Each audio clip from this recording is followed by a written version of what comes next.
प्रदेश स्थापना दिवस। प्यारे बच्चों, हमारा जो प्रदेश है, निश्चित रूप से हम जिस प्रदेश में रहते हैं, जहाँ का अन्न खाते हैं, जहाँ का जल पीते हैं, तो निश्चित रूप से हम उसके कर्जदार होते हैं। तो कार्यवाही शुरू होता है। आपने देखा कि 24 जनवरी 1950 उत्तर प्रदेश स्थापना दिवस 24 जनवरी को मनाया जाता है प्रत्येक वर्ष। लेकिन इसको जो मनाने का जो प्रथा शुरू हुआ 24 जनवरी 2018 से। अब इसमें आप देखेंगे कि लिखा है 24 जनवरी 1950 से पहले उत्तर प्रदेश की स्थापना नहीं हुई थी। क्या क्या लग रहा है कि क्या ये मन में आपके ऐसा प्रश्न होना चाहिए कि जब 24 जनवरी 1950 को उत्तर प्रदेश स्थापना दिवस मनाया जा रहा है तो क्या उसके पहले क्या था? मुझे बताए। उसके पहले उत्तर प्रदेश का नाम उत्तर प्रदेश नहीं था, बल्कि यूनाइटेड प्रोविंस के नाम से उत्तर प्रदेश को जाना जाता था। बात समझ आ रही है? इसके बाद वह सिलसिला चलता रहता है और सन 2018 में 24 जनवरी सन 2018 में भारत अपने प्रदेश की जो राज्यपाल होते हैं, इस समय के राज्यपाल का क्या नाम है? आनंदीबेन पटेल। लेकिन 2018 में कौन थे? श्री राम नाईक जी थे। श्री राम नाईक जी। और उस समय उत्तर प्रदेश के मुख्यमंत्री कौन थे? हाँ, क्यों धीरे से बोल रहे हो? यार जहां पढ़ रहे हो ये पूरा क्षेत्र किनका है? उन्हीं का है। तेजस्वी तेजस्वी मनस्वी हमारे परम पूज्य महाराज श्री योगी आदित्यनाथ जी महाराज 2017 में पहली बार उत्तर प्रदेश की जब सत्ता संभालते हैं और इस आधार पे श्री राम नाईक जी और वर्तमान के मुख्यमंत्री जी के नेतृत्व में इस को प्रारंभ किया गया और प्रत्येक वर्ष 24 जनवरी को उत्तर प्रदेश स्थापना दिवस के रूप में मनाया जाता है। बात क्लियर हुई? इसके पहले उत्तर प्रदेश का क्या नाम था? 1950 से पहले संयुक्त प्रांत के नाम से उत्तर प्रदेश को जाना जाता था। लेकिन आप देखोगे कि कई नाम चेंज होते हैं ना, संशोधन होते थे। तो इस आधार पर 1950 से उत्तर प्रदेश अस्तित्व में आया और 2018 से हम क्या मनाते हैं? उत्तर प्रदेश की स्थापना दिवस के रूप में मनाते हैं। इस समय आज वर्तमान में उत्तर प्रदेश के राज्यपाल श्रीमती आनंदीबेन पटेल और मुख्यमंत्री श्री परम पूज्य महाराज जी योगी आदित्यनाथ जी महाराज। इसके बाद है कुछ और आगे हम आपको ले चलते हैं। उत्तर प्रदेश भारत का सबसे बड़ा क्या है? राज्य। जानना चाहिए आपको, जानते भी होंगे, जीके में आता है, आपकी परीक्षा में आता है कि उत्तर प्रदेश सबसे बड़ा राज्य कहाँ का है? भारत का है। और आपको ये भी मालूम होना चाहिए, गर्व करना चाहिए, उत्तर प्रदेश एक ऐसी भूमि, एक ऐसी मिट्टी जहां से आपके जो 14 जो प्रधानमंत्री बने, 14 में 9 जो प्रधानमंत्री बने वह उत्तर प्रदेश की धरती से पैदा हुए। है ना अच्छी बात? 14 में 9 जो आपके प्रधानमंत्री जो पूरे देश की बागडोर को संभालते हैं, उन्हें में से 9 कहां से आ रहे हैं? उत्तर प्रदेश से आ रहे हैं। और इसके अलावा उत्तर प्रदेश में लोकसभा की जो सीटें हैं, संख्या है, लोकसभा कितनी संख्या है? उत्तर प्रदेश में 80 सीटें। भारत में सबसे ज्यादा लोकसभा की सीटें कहां है? उत्तर प्रदेश में, जिनकी संख्या कितनी है? 80। अब जब लोकसभा हो तो राज्यसभा भी, राज्यसभा में कितनी सीटें हैं? बोलिए। राज्यसभा में 80 सीटें। क्लियर हुआ? लोकसभा, राज्यसभा, फिर हम निचले स्तर पे आए, विधानसभा पे आए। विधानसभा में कितनी सीटें हैं? बोलिए। 403। कुल 404 सीटें हैं, जिसमें एक जो सीट है वह राज्यपाल द्वारा मनोनीत किया जाता है। बाकी 403 पे क्या होते हैं? निर्वाचन होते हैं। और इस आधार पे विधान परिषद में कितनी सीटें हैं? 100 सीटें। 100 सीटें हैं। क्लियर हुआ? इसको आप लोग याद रखना बेटा, क्योंकि आपकी परीक्षा आ रही है। इसके बाद उत्तर प्रदेश में बहुत चीजें दिया। और इस आधार पर निश्चित रूप से हमको ये तो रही कुछ महत्वपूर्ण बातें जिसको आपको याद रखना चाहिए। प्यारे बच्चों, थोड़ा सा और हम चर्चा करेंगे आपको। कल कितना तारीख है? 25 जनवरी। 25 जनवरी। कोई बताएगा कल की तिथि को किस रूप में मनाया जाता है? बात नहीं बेटा, अंतर्राष्ट्रीय बालिका दिवस आज है। कल की तिथि को है राष्ट्रीय मतदाता दिवस। राष्ट्रीय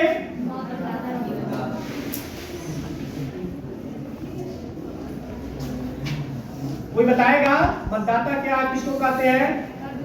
जो वोट देते हैं, जो वोट देते हैं। और एक प्रारंभ होता है मतलब कि 25 जनवरी 1950 से। मतलब कि इस तिथि को मनाने का, इस दिवस को मनाने का मेरा प्रमुख मतलब है, सरकार का प्रमुख उद्देश्य होता है कि भारत के जो नागरिक हैं, भारत के ऐसे व्यक्ति, भारत के ऐसे स्त्री या पुरुष है जिन्होंने 18 या 18 की उम्र पार कर चुके हैं, उनको भारत का वयस्क नागरिक माना जाता है। और इस आधार पर भारत का वयस्क नागरिक होने के कारण उनको राजनीतिक अधिकार दिए गए। और वह उसमें पहला अधिकार क्या होता है? मत देने का अधिकार, मतलब कि वोट देने का अधिकार, कि आप स्वेच्छापूर्वक, क्योंकि भारत ही क्या है? लोकतंत्रात्मक देश है। भारत एक लोकतंत्रात्मक देश है। हालांकि विश्व में बहुत सारी शासन पद्धतियां हैं, शासन प्रणालियां हैं, लेकिन उसमें लोकतंत्र सर्वोपरि माना जाता है। क्योंकि यहाँ लोकतंत्र में आपने देखा कि सभी के मतों का मूल्य क्या होता है? बराबर होता है। चाहे वो अडानी अंबानी हो, वह धीरूभाई अंबानी हो, वह मित्तल हो या एक मजदूर हो। ऐसा होता है ना? जब चुनाव होता है तो सभी लोग क्या करते हैं? एक ही वोट देते हैं। और जब गणना होता है तो सभी के मतों का मूल्य भी क्या होता है? एक ही होता है। ये क्या दर्शाती है? दर्शाती है कि लोकतंत्र में क्या है? सभी एक समान है, कोई बड़ा या कोई छोटा नहीं, चाहे वह स्त्री हो चाहे वह पुरुष हो, सभी एक समान है। प्यारे बच्चों, थोड़ा सा और हम आपको पीछे ले सकते हैं, क्योंकि बार बार हम लोगों ने कहते हैं कि जो चीजें, जो अधिकार आपको मिले हैं, आप जैसे आप शिक्षा ग्रहण कर रहे हैं, आप इतिहास में अध्ययन कीजिएगा, जाइएगा, कितनी कुर्बानियां त्याग देनी पड़े तब ये अधिकार आपको मिलेगा। मैं बेसिकली बात करूंगा मतदाता दिवस पे, क्योंकि कल आपके विद्यालय में अवकाश है, सार्वजनिक अवकाश है। सरकार का आदेश है कि उस कार्यक्रम को आज ही बनाने का, तो थोड़ी सी संक्षेप में कुछ बातों को हम आपसे शेयर कर रहे हैं। मतदाता दिवस आपको मालूम होगा, भारत 15 अगस्त 1947 को आजाद होता है। आजाद होता है ना? Yes sir. लेकिन हमारे वहां आजाद होने के बाद चूंकि हमारा कोई संविधान नहीं होता है, और ऐसी कंडीशन में हमको आवश्यकता पड़ती है कि हमारा एक संविधान हो। और इस आधार पे परसों 26 जनवरी भी है। गणतंत्रात्मक देश, गणतंत्र दिवस के रूप में पूरा देश इस दिवस को मनाता है। उसमें जब भारत स्वतंत्र होता है, उसके पहले साइमन कमीशन का गठन किया गया था। और साइमन कमीशन का उद्देश्य था कि वो भारत में आता है, भारत के लोगों की मानसिकता, भारत के लोग क्या चाहते हैं, उस पे अध्ययन करने के लिए आता है। और जब वो आता है कि इस आधार पे कौन कौन से अधिकार भारतीय लोगों को दिया गया, तो मताधिकार के संदर्भ में वो जब भारत में आता है, तो सबसे पहले उनकी मुलाकात किससे होती है? राष्ट्रपिता महात्मा गांधी जी से होती है। बड़े ध्यान से सुनिएगा, राष्ट्रपिता महात्मा गांधी जी से मुलाकात होती है। तो सबसे पहले महात्मा गांधी जी ने कहते हैं कि आपका भारत में स्वागत है। और उसके बाद गांधी जी चूंकि जानते थे कमीशन आई है जांच करने, भारत के लोगों को वोट देने का अधिकार देने आई है, ये जैसा रिकमेंड करेगी ऐसा संविधान में उल्लिखित होगा। तो सबसे पहले गांधी जी ने क्या कहा? गांधी जी ने कहा कि आप सर्वे करने आए हैं, जांच करने आए हैं, लेकिन एक काम आप जरूर कीजिएगा, हमारे किसी भी धार्मिक मामलों में आप हस्तक्षेप मत कीजिएगा।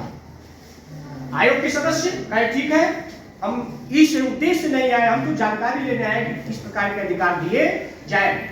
इसके बाद गांधी जी कहते हैं ठीक है, आप आए हैं तो 3 शर्तें हैं, 3 आधार पे आप भारत के लोगों को मत देने का अधिकार दीजिएगा। चूंकि उसमें राष्ट्रपिता महात्मा गांधी भारत का प्रमुख चेहरों में से एक थे। भारत की जनता, भारत की आम जो जनमानस थी, वह आंख मूंद के क्या करते थे? महात्मा गांधी पे विश्वास करते थे। महात्मा गांधी की 3 शर्तें क्या थे? उसमें सबसे बड़े ध्यान से सुनिएगा। उसमें उन्होंने पहला पॉइंट रखा कि भारत में मत देने का जो अधिकार होगा वह कक्षा 8 पास पुरुष को मिलना चाहिए। कितना होना चाहिए? कक्षा 8 पास की जिसके पास डिग्री होगी उन्हीं को मत देने का अधिकार मिलना चाहिए।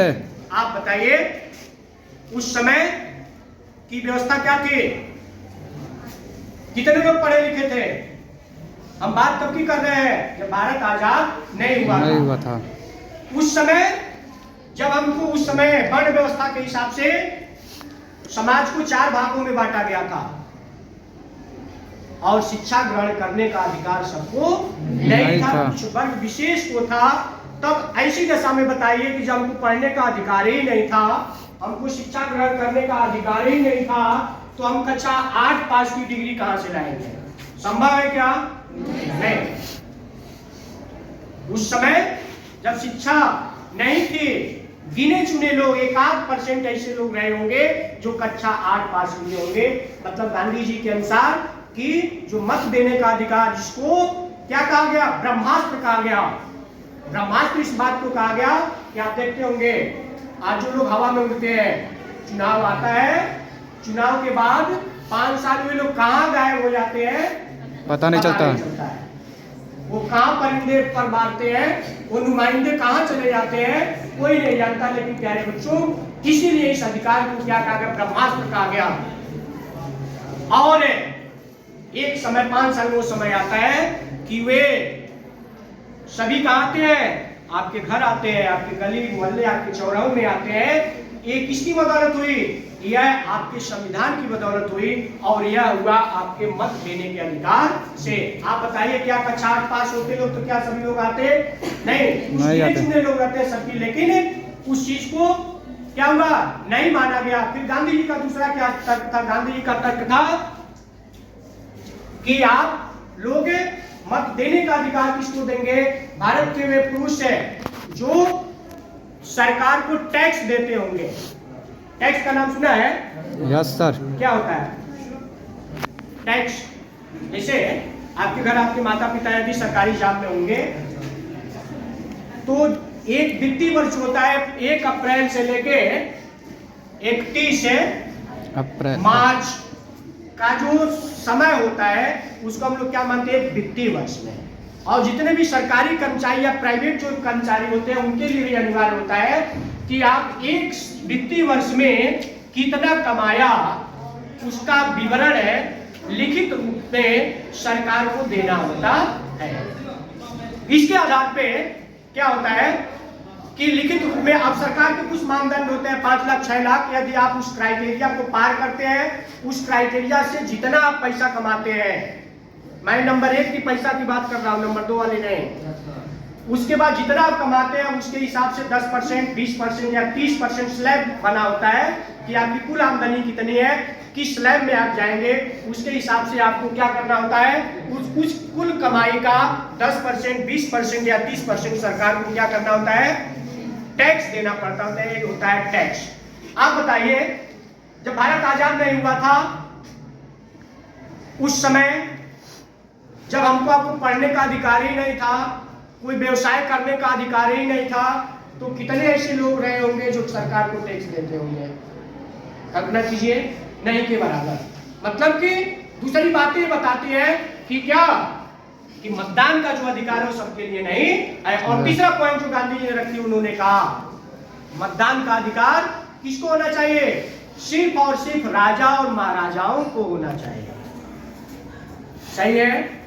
यह अधिकार यदि उन लोगों को दे दिया गया होता तो क्या आज हम गांव का प्रधानी का चुनाव होता है ना, यस सर, महिला प्रधान बन जाती है ना, यस सर। आज हमारे प्रधानमंत्री, मुख्यमंत्री, जो सांसद है, जो विधायक है, जो हमारे जनप्रतिनिधि हैं, ये अधिकार हमको कहां से? संविधान ने दिया। संविधान ने कहा कि आप चाहे जिस किसी भी जाति, धर्म, क्षेत्र, संप्रदाय, मजहब, अशिक्षित भी है, अशिक्षित व्यक्ति भी क्या बने हैं? मुख्यमंत्री बने हैं। एक उदाहरण है। तो निश्चित रूप से यदि यह अधिकार किसने दिया, कहां से आया? संविधान से आया। और जब हुआ है उन बातों को लेके वो लोग जाते हैं, ब्रिटेन में जाते हैं, वहां फिर डिबेट होता है और उस डिबेट में संविधान की प्रारूप समिति के बाबा साहब डॉक्टर भीमराव अम्बेडकर ने कहा नहीं, इस आधार पे लोगों को मताधिकार नहीं मिलना चाहिए, बल्कि भारत के वे सभी लोग जो किसी भी जाति, धर्म, क्षेत्र, संप्रदाय, मजहब, शिक्षा, शिक्षित हो या अशिक्षित हो, यदि वो भारत के नागरिक हैं, यदि उनकी उम्र 18 वर्ष है, उस समय 18 नहीं था, उस समय 21 बात हुई थी, यदि उनकी उम्र 21 वर्ष की है तो प्रत्येक व्यक्ति को बिना किसी असमानता के सभी लोगों को मताधिकार का अधिकार मिलना चाहिए। और प्यारे बच्चों, इस आधार पे हम आपको मताधिकार, मत देने का अधिकार मिला है ना। त्याग की बात, इतनी कुर्बानी देनी पड़ी, लेकिन प्यारे बच्चों, ये जो दिवस मनाने का, राष्ट्रीय मतदाता दिवस पे जो कार्यक्रम होते हैं, इसका मेन उद्देश्य होता है कि आपके भाई बंधु, भाई घर परिवार के सदस्य कुछ ऐसे होंगे जो पहली बार 2024 के लोकसभा में पहली बार अपने वोट का प्रयोग करेंगे। तो निश्चित रूप से इस उद्देश्य को, इस दिवस को मनाने का एक उद्देश्य है कि आप ज्यादा से ज्यादा जागरूक हो, अपने अधिकार को जाने कि हम ऐसे व्यक्ति को चुनते हैं जो फिर क्या होगा, शासन सत्ता को संभालेगा, हमारा नेतृत्व करेगा। तो निश्चित रूप से हम बिना किसी गलतफहमी का शिकार हुए, बिना किसी लालच के, आज क्या हो रहा है, चुनाव होता है तो लोग क्या है, बंटी बबली पे वोट दे जाता है, उधर पिला दिया भैया, वो चला गया। लेकिन क्या बताइए, यह उचित है? आप जागरूक बनिए। आपका वह प्रतिनिधि कैसा होगा? जब वह चोर होगा, जुआरी होगा, गजेड़ी होगा, खमेड़ी होगा, तो क्या करेगा, क्या विकास करेगा? तो निश्चित रूप से प्यारे बच्चों, इस दिवस को मनाने का मेन उद्देश्य है कि लोगों को, उन नागरिकों को, उन मतदाताओं को जागरूक करना है कि आप सही समय पे अपने सही प्रतिनिधि को चुनाव में जिताकर शासन में भेजें। और जब चुनाव होता है तो आप देखते होंगे कि यदि किसी जिले का, किसी बूथ का 60% वोटिंग हो जाती है तो हम लोग क्या मानते हैं कि बहुत बढ़िया प्रतिशत रहा। लेकिन 60 क्यों? हम जागरूक नहीं है। हमको कितना होना चाहिए? 100 में 100% होना चाहिए, तब तो रहा लोकतंत्र का। और लोकतंत्र का क्या है? ये मतदान का जो दिन होता है, लोकतंत्र का सबसे बड़ा पर्व होता है, क्योंकि इस अधिकार को क्या कहा गया? ब्रह्मास्त्र कहा गया। तो निश्चित रूप से इस पर्व को, इस दिवस को उन लोगों में आप बताइएगा, आप उन लोगों से बताइएगा कि इस दिन आप अपने मत का प्रयोग कीजिए, क्योंकि बहुत त्याग और परिश्रम के बाद यह अधिकार हमको मिला है। बस इसी के साथ क्या बोला जाएगा? जय श्री राम। जय श्री राम।